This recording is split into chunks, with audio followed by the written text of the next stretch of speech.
Kingdom Hearts is famous for having some of the most fluid and incredibly balanced combat mechanics, and then there's those game-breaking moves that make the game almost stupidly easy to play. Now, I will preface that not every move on this list is so great that it destroys any need for real skill, but they all do make it at least a little bit easier to kick some ass. I tried to get at least one from each game, but I'd like you all to realize that some games are much more balanced than others, so the moves I mentioned for those games are simply more busted in comparison to the others. Additionally, there are some ground rules for what can appear on this list as a broken move. We will not be counting for attraction flow, flow motion, summons, or D-links, since they deserve their own videos entirely. You could argue that D-links like Peter Pan alone could go uncontested in a video list like this, so we're leaving that and all the others I mentioned out of it. And so without further ado, let's look into some of the most broken moves in every single Kingdom Hearts game.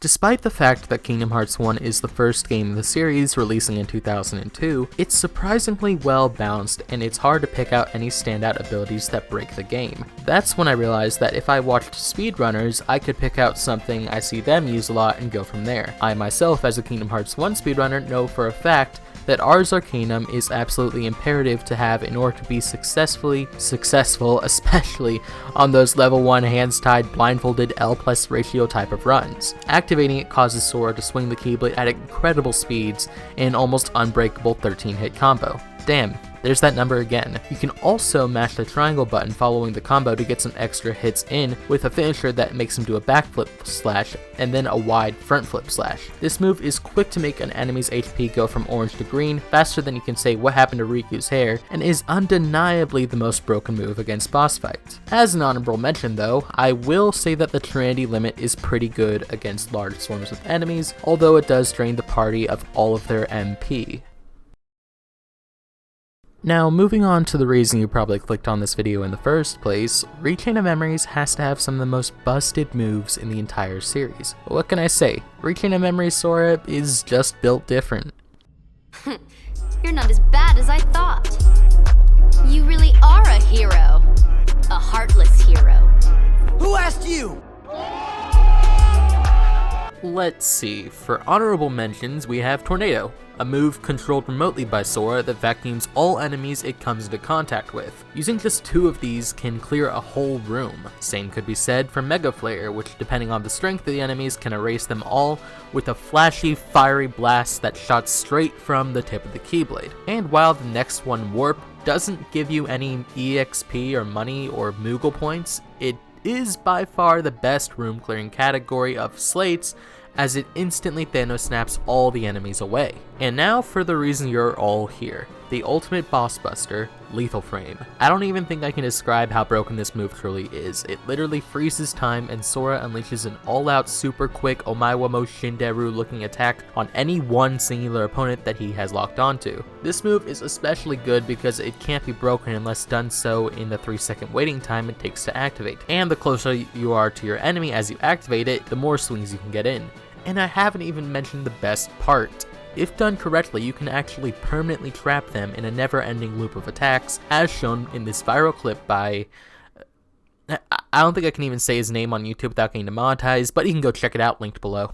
Now, 358 over 2 days doesn't really have any standout broken abilities other than Limit Break, so I thought I'd go ahead and mention Final Limit, which is more like an evolved version of the Limit Break. You activate it when Roxas or any other character you play as is in the yellow, and it really is just a good mechanic. Not exactly broken, but definitely the strongest move in the game, since you just hold down the button to trigger the ability, and can clear an entire room of enemies or whatever boss you're fighting. But if there's one thing that everyone who's played 358 over 2 days can agree on, it's that fire is positively busted in this one. Not Fyra, not Firaga, but fire.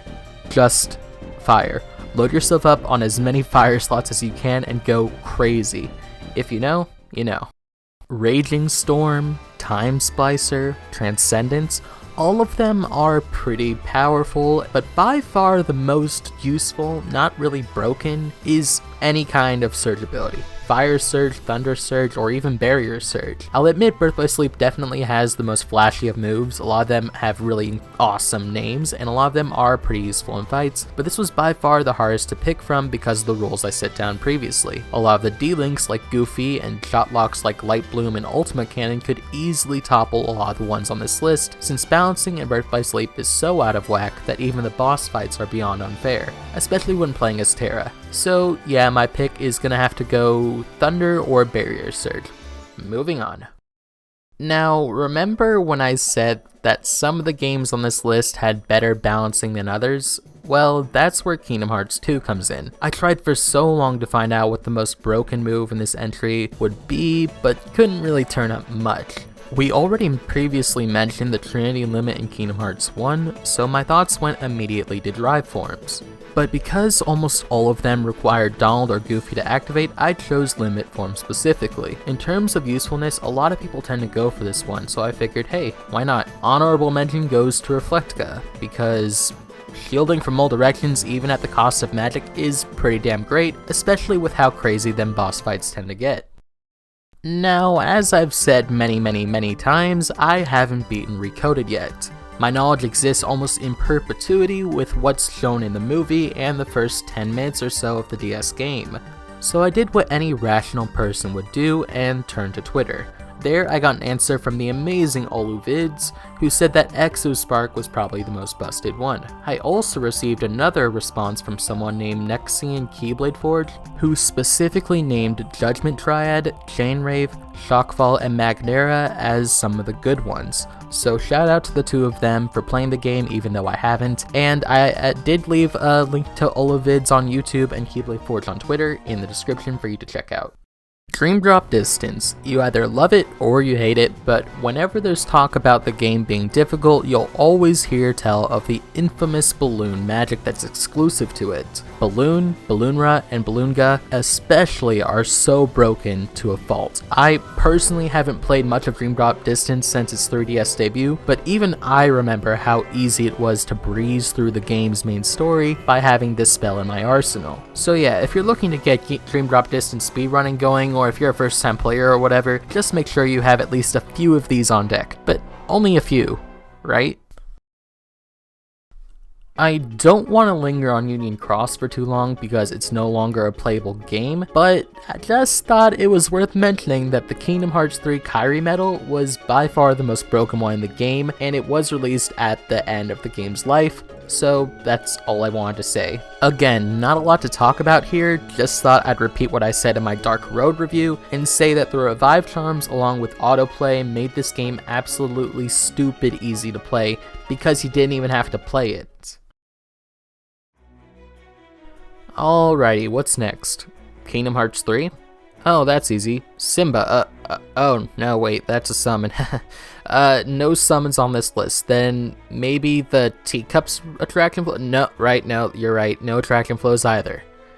Keyblade transformations are already kind of like Drive forms, so it would be easy to just say the Ultimate Weapon or Dual form, but that's not really a move so much as it is a weapon. I don't know, guys. I don't know about this one. It's not just me thinking Kingdom Hearts 3 is one of the best games in the series, but I genuinely don't know what to really pick for this one without going against the pre-established rules.